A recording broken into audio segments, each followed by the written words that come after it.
তৃণমূল কর্মীর রক্তাক্ত দেহ উদ্ধার বেলঘড়িয়ায়, তদন্তে পুলিশ। চাঞ্চল্য এলাকায়।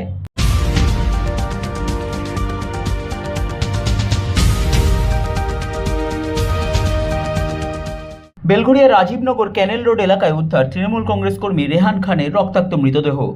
ঘটনায় চাঞ্চল্য এলাকায়। প্রাথমিকভাবে জানা গিয়েছে রেহান খানকে গুলি করে খুন করা হয়েছে।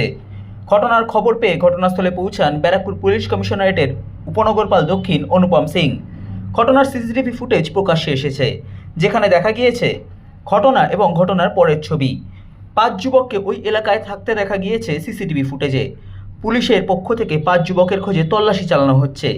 ঘটনা নিয়ে ব্যারাকপুর পুলিশ কমিশনারেটের অতিরিক্ত নগরপাল দক্ষিণ অনুপম সিং জানান, এখন পর্যন্ত একদম প্রাইমারি স্টেজেই আছি আমরা। বাস একটা রেহান নাম করে একটা বডি পেয়েছি আমরা, শুধু ওটাই আছে। আর একদম প্রাইমারি স্টেজে আছে।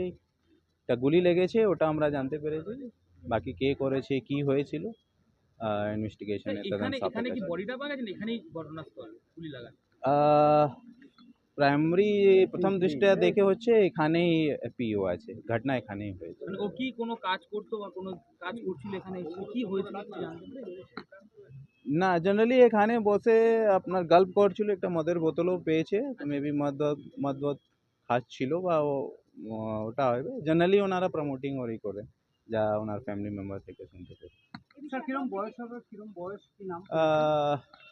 নাম রেহান আছে, ইনায়াতুল্লাহ। আর মোটামুটি 30-35 মধ্যে বয়স আছে।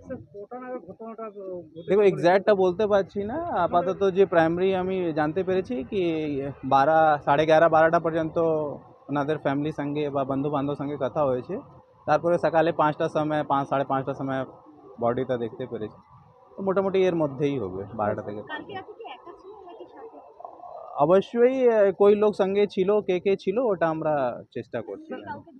না, এখানে কি মারা গেছে না হসপিটালে নিয়ে এখন জীবিত আছে বা কি অবস্থায় আছে? না, ওনার ডেথ হয়ে গেছে।